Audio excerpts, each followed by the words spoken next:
Ngasisu miyamgidamakta nungairaba pungawari ama puduna lakchari. Wari asigi mamingna sanagi kungang. Wari asibu thabirakpana Prince Namairakpam. Thaina mamangaida ningthau ama palami.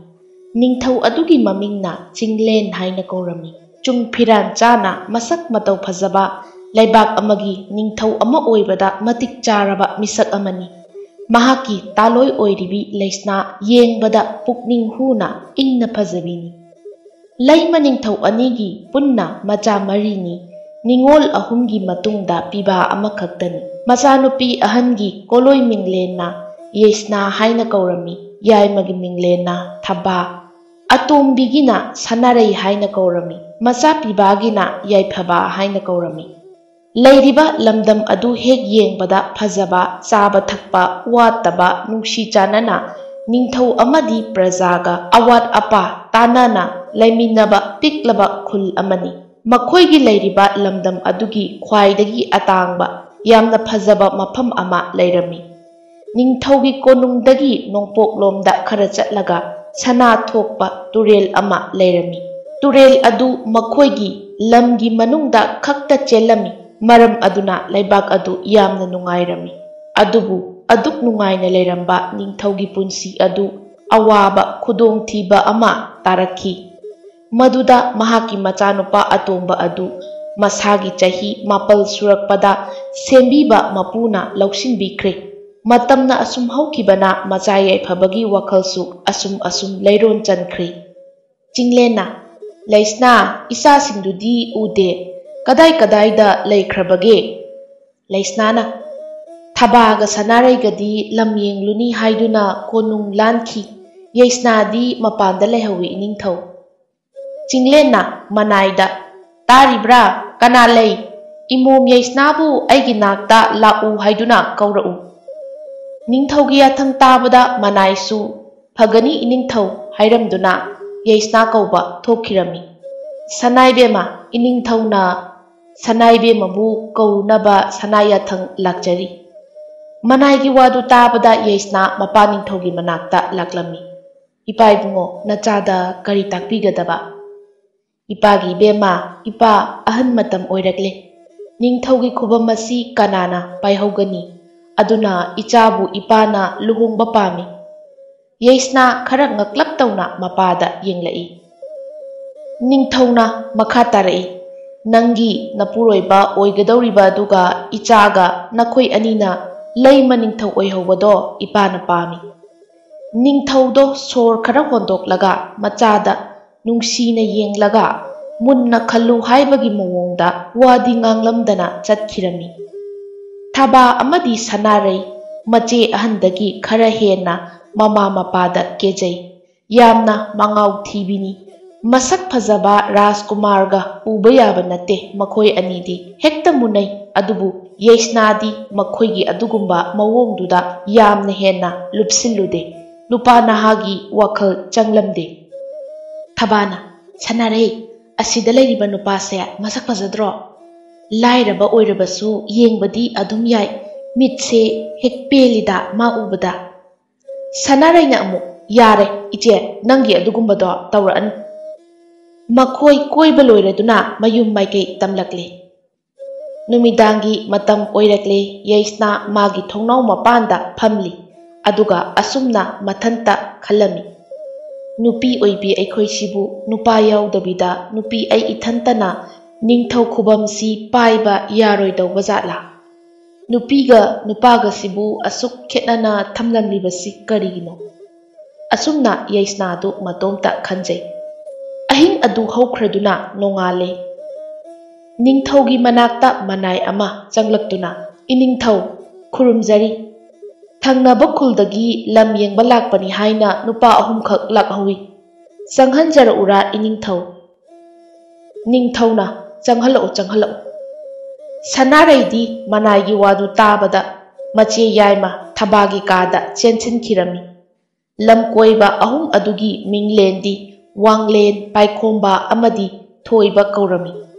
Tasengba makti makhoi asi thangnaba khul adugi yamna tamthiba khutkan panganba lam adugi miyoini. ꯅꯤꯡꯊꯧ ꯀꯣꯏꯔꯦꯡꯅ ꯊꯥꯔꯛꯄ ꯃꯤꯑꯣꯏꯁꯤꯡꯅꯤ, ꯃꯔꯝꯗꯤ ꯂꯝꯗꯝꯗꯨꯗ ꯀꯔꯤ ꯀꯥꯟꯅꯕ ꯂꯧꯕ ꯌꯥꯕ ꯂꯩꯕꯒꯦ, ꯀꯔꯝꯅ ꯂꯥꯟ ꯍꯧꯁꯤꯒꯦ ꯍꯥꯏꯅ ꯈꯪꯗꯣꯛꯅꯕ ꯊꯥꯔꯛꯄꯅꯤ꯫ ꯁꯣꯝꯗ ꯁꯅꯥꯔꯩꯅ "ꯏꯆꯦ, ꯂꯝ ꯀꯣꯏꯕ 3 ꯂꯥꯛꯍꯧꯏ, ꯑꯩꯈꯣꯏꯒꯤ ꯑꯃꯃꯝ ꯐꯥꯍꯧꯕ ꯌꯥꯔꯅꯤ"꯫ ꯑꯁꯨꯝꯅ ꯋꯥꯔꯤ ꯁꯥꯅꯗꯨꯅ ꯊꯕꯥꯒ ꯁꯅꯥꯔꯩꯒ ꯅꯣꯛꯃꯤꯟꯅꯔꯝꯃꯤ꯫ ꯂꯩꯁꯅꯥꯅ "ꯏꯅꯤꯡꯊꯧ, ꯂꯥꯛꯂꯤꯕ ꯃꯤꯑꯣꯏꯁꯤꯡ ꯑꯁꯤꯗ ꯑꯩꯈꯣꯏꯒꯤ ꯂꯩꯔꯤꯕ ꯇꯥꯡꯂꯕ ꯁꯅꯥ ꯊꯣꯛꯄ ꯇꯨꯔꯦꯜ ꯑꯁꯤꯒꯤ ꯃꯔꯝꯗꯗꯤ ꯍꯥꯏꯒꯨꯝꯁꯤ, ꯀꯅꯥꯒꯨꯝꯕ ꯑꯃꯠꯇ ꯊꯥꯖꯕ ꯌꯥꯕ ꯅꯠꯇꯦ ꯍꯧꯖꯤꯛꯀꯤ ꯃꯇꯝꯁꯦ"꯫ ꯅꯤꯡꯊꯧꯅ "ꯆꯨꯝꯃꯤ ꯂꯩꯁꯅꯥ, ꯑꯩꯁꯨ ꯃꯗꯨꯃꯛ ꯈꯜꯂꯝꯂꯤꯕꯅꯤ"꯫ ꯉꯥꯏꯍꯥꯛꯀꯤ ꯃꯇꯨꯡꯗ ꯂꯝ ꯀꯣꯏꯕꯁꯤꯡ ꯑꯗꯨ ꯅꯤꯡꯊꯧꯒꯤ ꯃꯅꯥꯛꯇ ꯆꯪꯂꯛꯏ꯫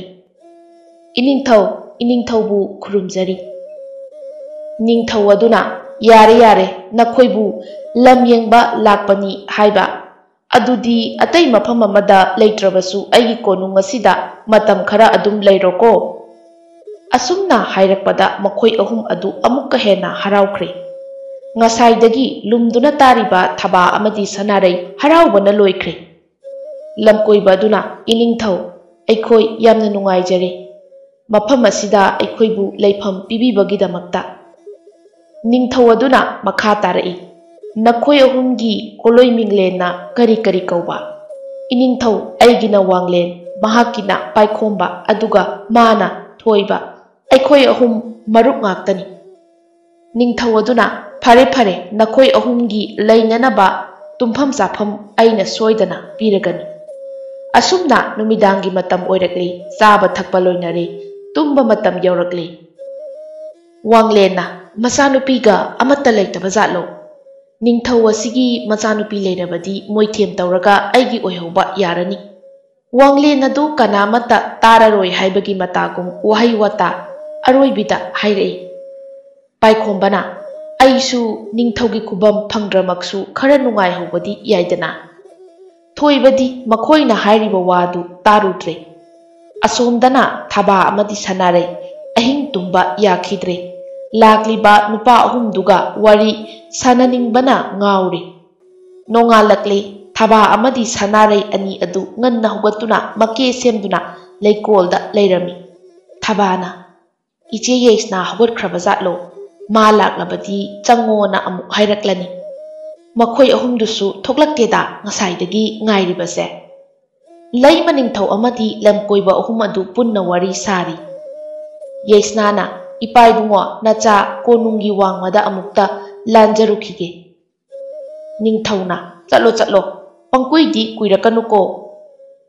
ꯑꯁꯨꯝꯅ ꯍꯥꯏꯔꯗꯨꯅ ꯅꯨꯡꯁꯤꯅ ꯃꯆꯥꯕꯨ ꯅꯥꯟꯕꯤꯔꯤ꯫ ꯋꯥꯡꯂꯦꯟ ꯌꯦꯁꯅꯥꯒꯤ ꯄꯨꯛꯅꯤꯡ ꯍꯨꯅ ꯐꯖꯕ ꯁꯛꯇꯝ ꯑꯗꯨ ꯎꯕꯗ ꯃꯍꯥꯛ ꯃꯐꯝꯁꯤꯗ ꯀꯔꯤ ꯇꯧꯕ ꯂꯥꯛꯄꯅꯣ ꯍꯥꯏꯕ ꯐꯥꯎꯕ ꯀꯥꯎꯈ꯭ꯔꯦ꯫ ꯅꯤꯡꯊꯧꯅ "ꯅꯈꯣꯏ 3ꯁꯨ ꯂꯝ ꯀꯣꯏꯕ ꯂꯥꯛꯄꯅꯤꯅ ꯉꯁꯤꯒꯤꯗꯤ ꯐꯖꯕ ꯃꯐꯝꯁꯤꯡ ꯆꯠꯇꯨꯅ ꯌꯦꯡꯂꯨꯔꯣꯀꯣ"꯫ ꯃꯈꯣꯏ 3ꯅ ꯊꯣꯛꯂꯛꯄꯗ ꯊꯕꯥ ꯑꯃꯗꯤ ꯁꯅꯥꯔꯩꯒ ꯃꯤꯠꯆꯥꯟꯅꯔꯨꯔꯦ꯫ ꯄꯥꯏꯈꯣꯝꯕꯅ "ꯑꯁꯤꯗ ꯆꯪꯗꯨꯅ ꯋꯥꯔꯤ ꯁꯥꯔꯨꯁꯤ ꯂꯥꯛꯑꯣ"꯫ ꯊꯕꯥ, ꯁꯅꯥꯔꯩ ꯃꯈꯣꯏ 3ꯅ ꯆꯪꯂꯛꯄꯗꯨ ꯎꯕꯗ ꯍꯔꯥꯎꯕꯅ ꯂꯣꯏꯈ꯭ꯔꯦ꯫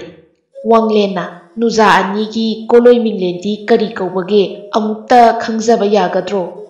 ꯅꯪꯍꯧꯔꯔꯣꯏ ꯍꯥꯏꯕꯒꯤ ꯃꯇꯥꯒꯨꯝ ꯊꯕꯥꯅ "ꯑꯩꯒꯤ ꯃꯤꯡꯅ ꯊꯕꯥ, ꯑꯗꯨꯒ ꯏꯅꯥꯎꯅꯨꯄꯤꯒꯤꯅ ꯁꯅꯥꯔꯩ"꯫ ꯁꯅꯥꯔꯩ ꯈꯤꯇꯪ ꯁꯥꯎꯔꯞꯅ ꯆꯤꯔꯣꯜ ꯇꯧꯗꯨꯅ ꯍꯥꯏꯔꯛꯂꯝꯃꯤ꯫ "ꯑꯩꯅ ꯍꯥꯏꯒꯦ ꯇꯧꯔꯒ ꯋꯥꯡꯂꯦꯟꯅ "ꯃꯆꯥꯏꯕꯦꯝꯃ ꯊꯕꯥ, ꯑꯁꯣꯝꯗ ꯉꯁꯤ ꯅꯨꯄꯤ ꯑꯃ ꯁꯒꯣꯜ ꯇꯣꯡꯂꯒ ꯊꯣꯛꯈꯤꯕꯗꯨ ꯀꯣꯂꯣꯏꯃꯤꯡꯂꯦꯟꯅ ꯀꯔꯤ ꯀꯧꯕꯒꯦ"꯫ ꯊꯕꯥꯅ "ꯉꯁꯥꯏꯒꯤꯗꯨꯅ ꯑꯩꯈꯣꯏꯒꯤ ꯏꯆꯦ ꯑꯍꯟꯅꯤ, ꯃꯤꯡꯅ ꯌꯦꯁꯅꯥ ꯀꯧꯏ"꯫ ꯊꯣꯏꯕ, ꯃꯆꯥꯏꯕꯦꯝꯃ ꯁꯅꯥꯔꯩ, ꯅꯈꯣꯏꯒꯤ ꯅꯆꯤꯟ ꯅꯅꯥꯎ ꯄꯨꯟꯅ ꯀꯌꯥꯅꯣ"꯫ ꯁꯅꯥꯔꯩꯗꯣ ꯉꯁꯥꯏꯗꯒꯤ ꯁꯨꯛꯇꯣꯛꯂꯒ ꯂꯩꯔꯝꯕꯅꯤ, ꯑꯗꯨꯕꯨ ꯃꯉꯣꯟꯗ ꯍꯪꯂꯛꯄꯗꯨꯗ ꯌꯥꯝꯅ ꯍꯔꯥꯎꯈ꯭ꯔꯦ꯫ "ꯑꯩꯈꯣꯏ ꯄꯨꯟꯅ 3ꯅꯦ, ꯅꯨꯄꯤ ꯉꯥꯛꯇ"꯫ ꯃꯗꯨꯒꯤ ꯋꯥꯗꯨ ꯇꯥꯕꯗ ꯂꯝꯀꯣꯏꯕ 3 ꯑꯗꯨꯗꯤ ꯍꯔꯥꯎꯕꯒꯤ ꯄꯟꯈꯩ ꯂꯩꯈꯤꯗ꯭ꯔꯦ, ꯃꯔꯝꯗꯤ ꯃꯆꯥꯅꯨꯄꯥ ꯌꯥꯎꯗꯕꯅꯤꯅ ꯂꯥꯟ ꯇꯧꯕ ꯂꯥꯏꯔꯅꯤ ꯍꯥꯏꯕꯒꯤ ꯃꯇꯥꯒꯨꯝ ꯌꯥꯝꯅ ꯍꯔꯥꯎꯈ꯭ꯔꯦ꯫ ꯄꯥꯏꯈꯣꯝꯕꯅ "ꯃꯆꯥꯏꯕꯦꯝꯃ, ꯅꯈꯣꯏ ꯑꯅꯤꯅ ꯂꯝꯁꯤꯒꯤ ꯃꯤ ꯑꯣꯏꯕꯅꯤꯅ ꯑꯩꯈꯣꯏꯗ ꯂꯝꯁꯤꯒꯤ ꯃꯔꯝꯗ ꯋꯥꯔꯤ ꯈꯔ ꯂꯤꯕꯤꯌꯨ,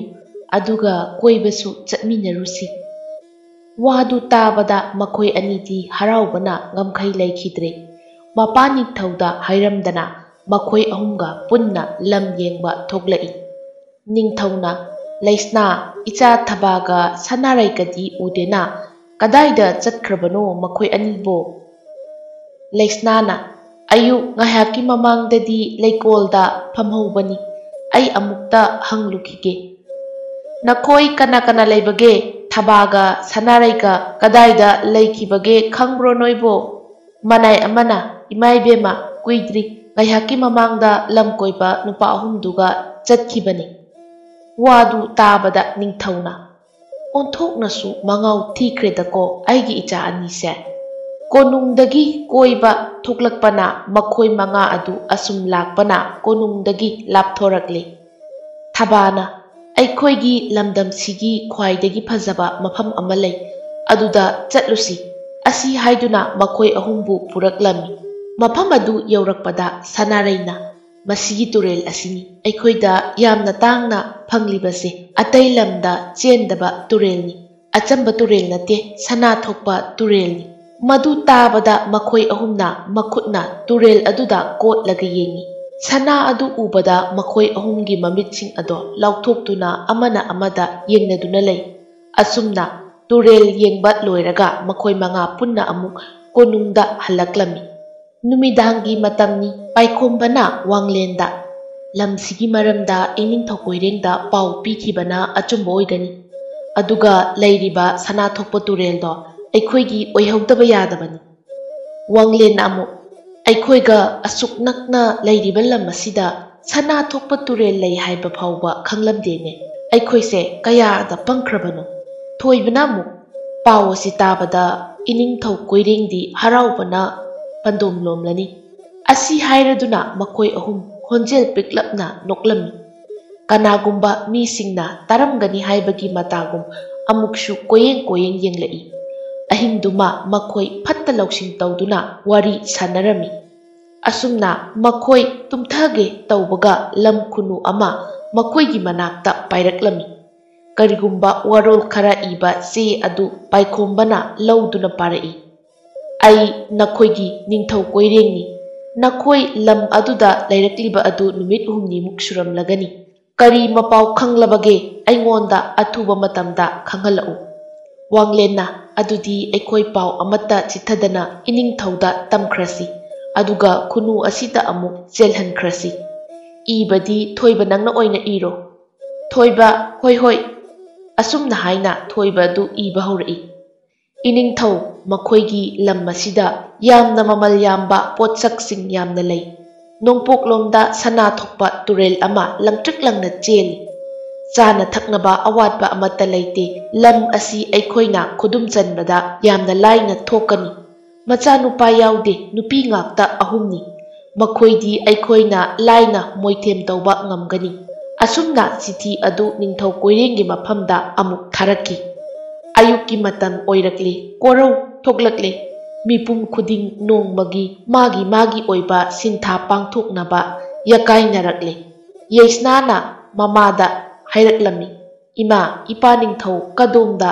ꯂꯦꯟꯊꯣꯛꯈꯤꯕꯒꯦ, ꯀꯔꯤꯒꯨꯝꯕ ꯈꯔꯇ ꯍꯥꯏꯖꯒꯦ꯫ ꯂꯩꯁꯅꯥꯅ ꯅꯪꯒꯤ ꯄꯟꯊꯧꯗꯤ ꯗꯔꯕꯥꯔꯗ ꯂꯩꯈꯤ, ꯃꯟꯇ꯭ꯔꯤꯁꯤꯡꯒ ꯂꯝꯒꯤ ꯑꯣꯏꯕ ꯋꯥꯔꯤ ꯈꯔ ꯇꯥꯟꯅꯔꯨꯅꯕ ꯊꯣꯛꯈꯤꯕꯅꯤ꯫ ꯅꯪꯕꯨ ꯀꯔꯤ ꯍꯥꯏꯒꯦ ꯍꯥꯏꯔꯤꯕꯅꯣ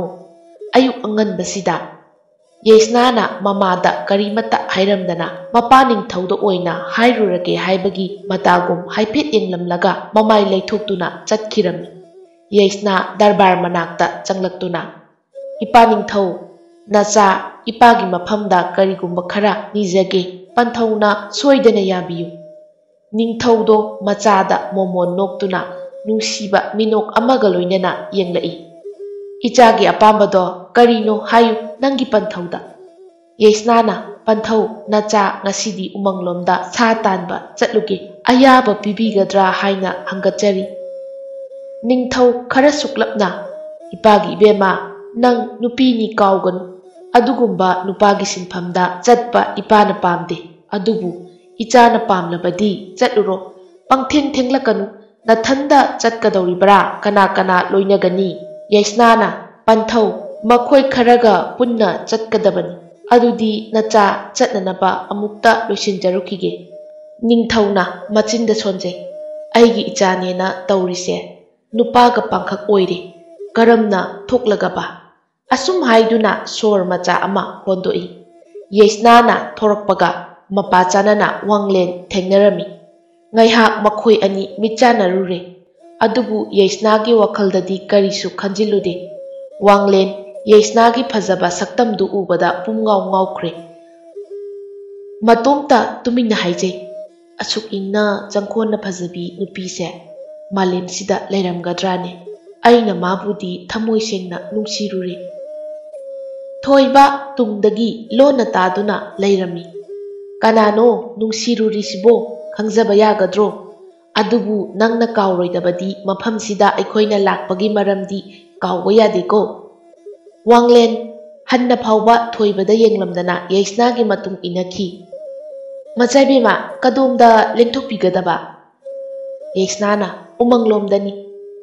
येसना ngaiहक लेरब मतुंगदा नंग लाके हाइरिबरो हाइरक्लिबा वाहै अदु ताबदा वांगलेन मतोमता खंजै असुमना हाइरकनी हाइबा फावबा खंगुदे होय आइसु मचाइबे मगी तुंग इंजरके वांगलेन तसेंगना येसना नुंसिरुरे लमुनबा लाकपनी हाइबा फावबा महाक काउख्रे असोमदना निंगथौ कोइरेंग थारकलिबा पाव अदु ताबा मतमदा अमुक्का हेना कलकपा हेनख्रे अथुबा मतमदा लान ताबा पामलकले निंगथौ कोइरेंग थौना फबा लान हाइबा अमसुंग लान यामना पाम्बा निंगथौनी निंगथौ कोइरेंगना मंत्री अइना नाहन मखै हुंदोक्तुना लान तौदबिदा थमलिबा लम असिदी सनागी लमदम ओइरमलेदना लेमना मंगहनबा यादे अथुबा मतमदा लानगी पोरम यातबा यादे मंत्रीना पिक्तक चिंतक लेबा खुलनी करिसु थोइदोकना वागदबा मांदेदा इनिंगथौ अइना अपिकपा लमनी हाइदुना हुंदोकपनी अदुबु अइ कनानो हाइबा खंगहनबा तारेदना असोमदना वांगलेन येसनाना तेन कापगी मवोंग खोंथांग अदु मुन्ना येंगदुना लेरी सोमदना कमदौरी कोनुंगदा सनारै अमदी थबा पाइखोंबा अमदी थोइबा पुन्ना वरी सनारी नखोय अहुम करम मतमदा हनगदौरिबनो अखोइगा ओइना पुन्ना अदुम लेमिनरसिबा असि हाइदुना सनारै अदु नोई थबासु नंगहौररोय हाइबा मतागुम अमुक हाइरक्लमी अइसु नखोइसे अदुम लेहनबा पामलबनी मखोय अनिगी वादु ताबदा पाइखोंबा अमदी थोइबा हुदुम चले हाइना मोमोन नोकजै येसना दु उमंगदगी सा तानबा लोइरदुना कोनुंगलोमदा अमुक लाक्लमी येसनाना मयुम यौरकपा मतमदा मखोयगी ममा लेमरेंबी लेसना लायोंग खंगदबा लेना अमना नादुना लेरमी इमा इमाबु कैदौरबगे नचाना ngaiहक चथोकलुबा मतमदा इमागी होंगलमलिबा मवोंग असिबु करिनो असुम हाइदुना महाक तेंगथादुना कपलमी लेसना नाबगी पाव असि निंगथौ कोइरेंगसु तारमी अंगकपनी निंगथौगी मना फकलांगदा थेटली हाइबदु चप चाना चुमले निंगथौ कोइरेंग लेमरेंबी ओइरबी लेसनासु फमेल यतादुना लेरी अदुना लान तौबगी ख्वाइदगी चप चाबा मतमदो यौरकले असि हाइदुना अहिंगी मतमदो चिठी थरकलमी कोइरेंगना मखोय अहुमदो अथुबा मतमदा लान तौरकलगनी थोकलकनबा तौरो हाइदुना इरई वांगलेना थोकलकलो हाइबा असुक्थुना पाइखोंबना मु लमसिदा लेहौरगे हाइरिब्रो नंग लेहौरो आइदी लेहौबा ngamlaroy चटलनी थोइबना अमु ngai khoda mukta अखोइना चटपदा मचाइबे मा अनिसे पुरगा चटख्रसी करी काइबगे पाइखोंबना करमना पुगदौरिबा थोइबना मखा तारई अस अदुगिबु अदुक्लाइबदुबु लान लाए अखोइगा पुन्ना पुन्सी हिंगनबा चेलहौरसी हाइरग लोइरे वांगलेन अमु ngai खो अमुक्ता नखोइगिदा खली अइगिदि खंद्रे अइगिदुदी लानदा चेंसी हाइबा यागदबा नुपी नते चोंगसिंदना लान सोकनगदबा नुपीनी पाइखोंबना मु अदु ओइरगना सिजहौरेदना वांगलेन वादु ताबदा ममित फैरपना येंगलई नुंसिरुबा कौबनिना अदुमनसु हाइहनिंगलमदे मथंगी नुमितनी नुंथिल कोक्तोन युंगलकपा मतमनी मिपुम खुदिंगमक पोथानबा मतमनी निंगथौ कोइरेंग सनागी लमदम अदोमदा लान तानबा सेम साबा लोइरे कोइरेंगना लानमिसिंग पिकलबा लेबाक्तुना ngamhanganu नुंगाइबा पाव पुरक्तुना लाउको लानमिसिंग अदु लान तौनबगी माइकई अदोमदा थोमजिनरकले लेमा निंगथौ अनिसु तारे लान तौरकले हाइबदो निंगथौ चिंगलेना अस asuk yamna waraba matam asida lan amuk lakle haiba onthokna minungsi leitidako ningthau koireng asumna khanduna leiringai matam asida yaisna safi lambi setuna lan thengnaba yaurunaba thoklakli madu ubada ningthau chinglenna ichana kadaida yaisnana ipa ningthau nacha leibakanba chatkadoribani ngasidi ipana nachabu khambiraganu asi haiduna mapada khurumlaga sagol tongduna hanna yenglamdana chatkre thabana sanarei aikhoigi lamda lan tawrakli haibase tarabro aidi pakatpana loireda asumna leiringai tanja aduda paikhomba amadi thoiba changlaktuna makhoi anibu chenkrasi hairaklami sanareina iche makhoina hairise asina pharani thawaichu hinghauba thaba amadi sanarei makhoi anina nungshijaribadu phangle haiduna hanna yenglamdana paikhomba amadi thoibaga loinana chenkhre wanglena mazaibe mayaisna adom thawai hingnaba chenbikro ai lanasi mayokna jahurage yaisnana masi aigi leibakni aina aigi leibaku kalamdana karamna thadoktuna chengani wanglen karisu khumlaktre lan adu ngamnaba mai onsinduna kanna soknari ningthau chinglena lan asi maithibagi phibamda lakle isa yauna soknadaba yadre leibaki khalaga ai lan soknarukhigi mantrina iningthauna lan yaubirabasu lan asidi mai pakani haiba thajadre adu oirabasu leibak amagi ningthau ama oina aidi lan soknadaba yadi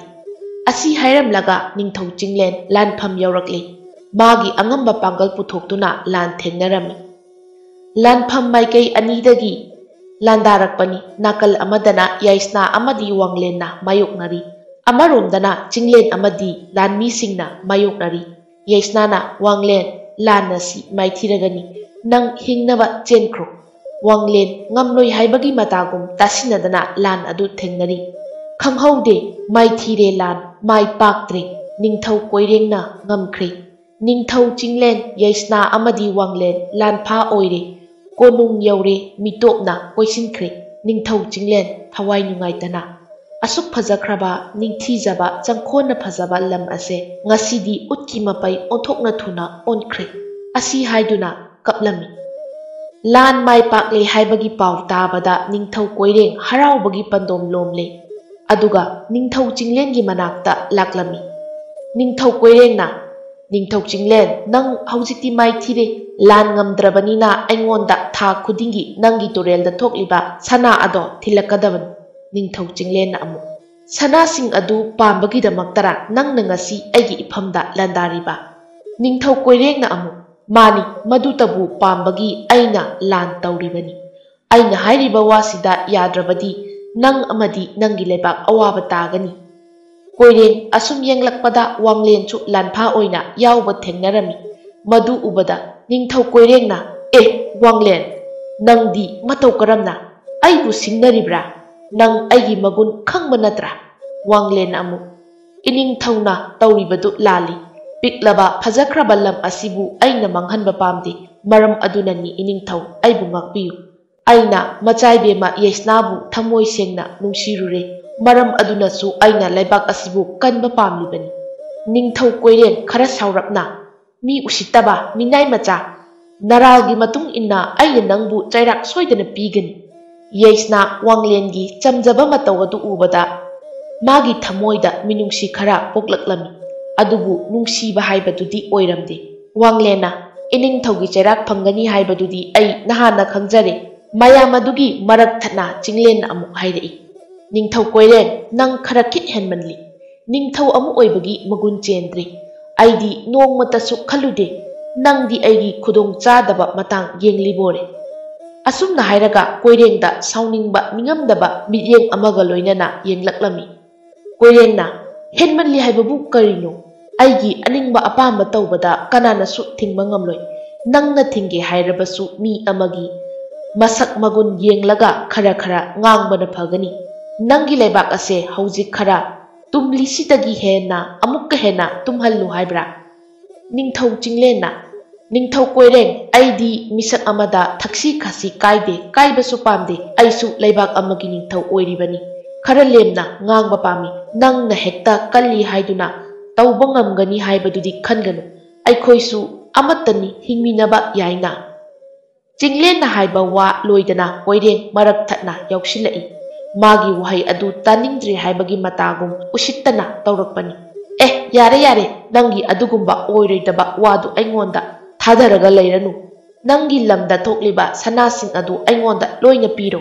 Chinglen ꯇꯨꯃꯤꯟꯅ ꯂꯩꯈ꯭ꯔꯦ ꯑꯗꯨꯕꯨ ꯉꯁꯥꯏꯗꯒꯤ ꯇꯨꯃꯤꯟꯅ ꯂꯩꯔꯝꯕ ꯌꯦꯁꯅꯥꯅ ꯁꯅꯥ ꯄꯤꯔꯣ ꯄꯜꯂꯛꯄꯗ ꯉꯛꯂꯞꯅ ꯑꯃꯗꯤ ꯁꯥꯎꯅ ꯋꯥ ꯀꯟꯂꯞꯅ ꯉꯥꯡꯕ ꯍꯧꯔꯛꯏ ꯁꯅꯥ ꯂꯣꯏꯅ ꯄꯤꯔꯣ ꯍꯥꯏꯕꯗꯤ ꯈꯛ ꯌꯥꯔꯣꯏ ꯑꯩꯈꯣꯏꯒꯤ ꯂꯝ ꯑꯃꯗ ꯂꯩꯔꯤꯕ ꯄꯣꯠꯁꯛ ꯑꯃꯕꯨ ꯄꯤꯔꯣ ꯍꯥꯏꯕꯗꯤ ꯂꯥꯟꯒꯅꯤ ꯉꯝꯃꯤ ꯍꯥꯏꯗꯨꯅ ꯃꯗꯨꯃꯛ ꯇꯧꯕꯗꯤ ꯍꯧꯅꯗꯦ ꯅꯤꯡꯊꯧ ꯀꯣꯏꯔꯦꯡꯅ ꯌꯦꯁꯅꯥꯔꯣꯝꯗ ꯈꯪꯍꯧꯗꯅ ꯌꯦꯡꯂꯒ ꯍꯥꯏꯔꯛꯏ ꯑꯩꯕꯨ ꯋꯥ ꯌꯥꯝꯅ ꯉꯥꯡꯕ ꯇꯥꯍꯟꯒꯅꯨ ꯑꯉꯥꯡꯒꯤ ꯃꯊꯧ ꯅꯠꯇꯦ ꯃꯁꯤꯗ ꯅꯪꯒꯤ ꯂꯩꯐꯝ ꯊꯣꯛꯄ ꯇꯨꯃꯤꯟꯅ ꯑꯗꯨꯃꯛ ꯂꯩꯌꯨ ꯌꯦꯁꯅꯥꯅ ꯅꯤꯡꯊꯧ ꯀꯣꯏꯔꯦꯡ ꯅꯪꯒꯤ ꯅꯐꯝꯗ ꯅꯤꯡꯊꯧ ꯑꯃꯒꯤ ꯋꯥꯉꯥꯡ ꯃꯒꯨꯟ ꯑꯃꯠꯇ ꯌꯥꯎꯗꯦ ꯀꯅꯥꯅꯁꯨ ꯅꯪꯕꯨ ꯊꯧꯑꯣꯏꯕꯤꯔꯣꯏ ꯀꯣꯏꯔꯦꯡ ꯍꯟꯗꯛꯇꯤ ꯈꯔ ꯁꯥꯎꯔꯞꯅ ꯃꯃꯤꯠ ꯈꯥꯔꯞꯅ ꯌꯦꯁꯅꯥꯗ ꯌꯦꯡꯂꯛꯏ ꯑꯗꯨꯒ ꯑꯃꯨꯛꯁꯨ ꯑꯀꯣꯏꯕꯗ ꯀꯅꯥ ꯂꯩꯔꯤ ꯍꯥꯏꯕꯗꯨ ꯌꯦꯡꯂꯛꯏ ꯅꯤꯡꯊꯧ ꯆꯤꯡꯂꯦꯟ ꯅꯪꯒꯤ ꯅꯆꯥꯅꯨꯄꯤ ꯁꯛꯍꯦꯟꯕꯤꯁꯦ ꯂꯣꯏꯁꯟꯈ꯭ꯔꯁꯤꯔꯥ ꯄꯥꯝꯗꯤ ꯄꯥꯝꯃꯨꯏꯍꯦ ꯉꯁꯥꯏꯗꯒꯤ ꯇꯨꯃꯤꯟꯅ ꯂꯩꯔꯝꯕ ꯋꯥꯡꯂꯦꯟ ꯑꯗꯨ ꯌꯦꯁꯅꯥꯗ ꯑꯗꯨꯒꯨꯝꯕ ꯋꯥꯍꯩ ꯋꯥꯇꯥ ꯊꯥꯔꯛꯄꯗꯨꯗ ꯁꯥꯎꯅ ꯍꯥꯏꯔꯛꯏ ꯏꯅꯤꯡꯊꯧ ꯋꯥꯒꯤ ꯋꯥ ꯆꯨꯝꯅ ꯉꯥꯡꯅꯁꯤ ꯅꯤꯡꯊꯧꯗ ꯈꯨꯠ ꯊꯥꯕ ꯌꯥꯗꯦ ꯍꯥꯏꯕ ꯂꯩꯇꯕꯅꯤ ꯀꯣꯏꯔꯦꯡ ꯃꯈꯣꯟ ꯊꯣꯛꯅ ꯍꯧꯅ ꯅꯣꯛꯂꯒ ꯋꯥꯡꯂꯦꯟꯗ ꯀꯔꯦꯝꯅꯕ ꯃꯇꯧ ꯑꯃꯒ ꯂꯣꯏꯅꯅ ꯍꯥꯏꯔꯛꯏ ꯍꯥ ꯍꯨꯏ ꯃꯆꯥ ꯆꯥꯎꯅꯕ ꯌꯣꯛꯂꯒ ꯃꯄꯨꯗ ꯑꯣꯟꯁꯤꯜꯂꯒ ꯆꯤꯛꯏ ꯍꯥꯏꯕꯒꯤ ꯃꯑꯣꯡꯗ ꯇꯧꯔꯦꯅꯦ ꯋꯥꯡꯂꯦꯟ ꯅꯪꯕꯨ ꯄꯪꯒꯅꯨꯅꯦ ꯑꯩꯅ ꯍꯥꯏꯕ ꯏꯜꯂꯨꯅꯦ ꯌꯥꯔꯦ ꯁꯤꯒꯨꯝꯕ ꯋꯥꯗ ꯃꯇꯝ ꯃꯥꯡꯍꯜꯂꯒꯨꯝꯁꯤ ꯅꯤꯡꯊꯧ ꯆꯤꯡꯂꯦꯟꯅ ꯑꯃꯨꯛ ꯅꯤꯡꯊꯧ ꯀꯣꯏꯔꯦꯡ ꯅꯪꯅ ꯈꯪꯒꯗꯕꯗꯤ ꯋꯥꯇꯣꯟꯅ ꯋꯥꯡꯂꯒ ꯋꯥꯛꯅ ꯐꯝꯗꯦꯛꯏ ꯍꯥꯏꯕꯗꯣ ꯇꯥꯒꯅꯤ ꯎꯍꯩ ꯄꯥꯟꯕ ꯎꯒꯨꯝ ꯃꯔꯨ ꯂꯨꯛꯄꯗꯤ ꯑꯐꯕ ꯑꯣꯏꯕꯅꯤ ꯅꯤꯡꯊꯧ ꯀꯣꯏꯔꯦꯡꯅ ꯅꯪꯒꯤ ꯑꯗꯨꯒꯨꯝꯕ ꯋꯥ ꯑꯗꯨ ꯌꯥꯝꯅ ꯀꯨꯏꯅ ꯇꯥꯕ ꯄꯥꯝꯗ꯭ꯔꯦ ꯁꯅꯥ ꯈꯔ ꯂꯧꯕꯒꯤꯗꯃꯛꯇ ꯑꯁꯨꯛ ꯀꯨꯏꯅ ꯋꯥ ꯉꯥꯡꯅꯕ ꯑꯩ ꯍꯌꯦꯡ ꯂꯥꯛꯂꯒ ꯂꯣꯏꯅ ꯄꯦꯛꯂꯒ ꯄꯨꯈꯤꯕ ꯍꯥꯏꯕꯗꯨꯅꯤ ꯑꯁꯤ ꯍꯥꯏꯔꯗꯨꯅ ꯀꯣꯏꯔꯦꯡ ꯎꯁꯤꯠꯇꯅ ꯅꯣꯛꯂꯛꯏ ꯃꯈꯥ ꯇꯥꯅ ꯑꯃꯨꯛ ꯍꯥꯏꯔꯛꯏ ꯃꯈꯣꯏ ꯂꯣꯏꯅꯃꯛꯇ ꯑꯁꯥꯎꯕ ꯃꯤꯠꯌꯦꯡ ꯑꯃꯒ ꯂꯣꯏꯅꯅ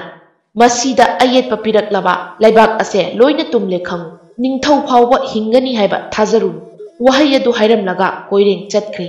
ꯌꯦꯁꯅꯥ ꯆꯤꯡꯂꯦꯟ ꯑꯃꯗꯤ ꯋꯥꯡꯂꯦꯟ ꯅꯤꯡꯉꯝꯗꯕ ꯑꯃꯗꯤ ꯄꯤꯔꯣꯏꯅꯕ ꯃꯤꯠꯌꯦꯡ ꯑꯃꯒ ꯂꯣꯏꯅꯅ ꯌꯦꯡꯗꯨꯅ ꯂꯩꯍꯧꯔꯦ ꯌꯦꯁꯅꯥ ꯃꯇꯣꯝꯇ ꯈꯜꯂꯛꯏ ꯑꯁꯨꯛ ꯐꯖꯕ ꯄꯨꯛꯅꯤꯡ ꯍꯨꯅ ꯅꯤꯡꯊꯤꯖꯔꯕ ꯂꯝ ꯑꯁꯦ ꯂꯣꯏꯅ ꯃꯥꯡꯂꯦ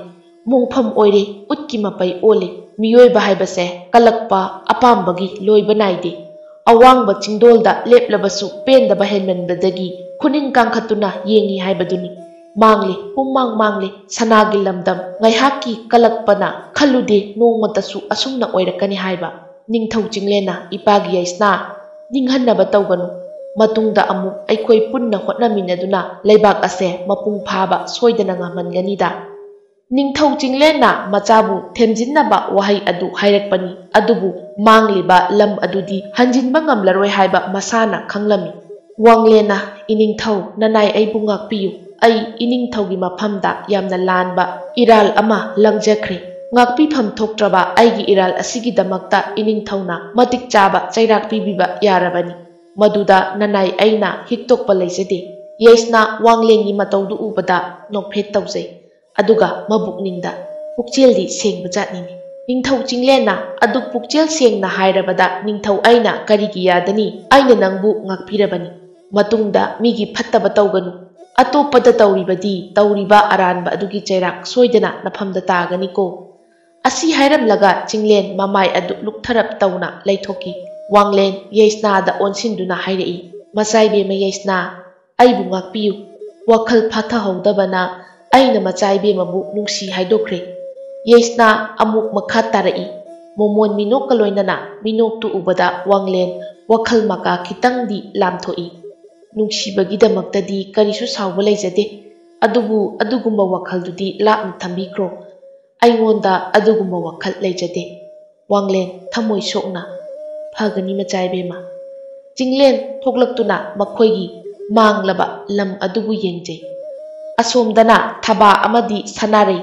ꯃꯈꯣꯏ ꯑꯅꯤꯗꯤ ꯅꯨꯡꯉꯥꯏꯅ ꯄꯥꯏꯈꯣꯝꯕ ꯑꯃꯗꯤ ꯊꯣꯏꯕ ꯑꯅꯤꯅ ꯃꯈꯣꯏ ꯃꯆꯤꯟ ꯃꯅꯥꯎ ꯑꯅꯤꯕꯨ ꯑꯁꯨꯝꯅ ꯐꯖꯈ꯭ꯔꯕ ꯁꯅꯥꯒꯤ ꯂꯝꯗꯝ ꯑꯗꯨꯕꯨ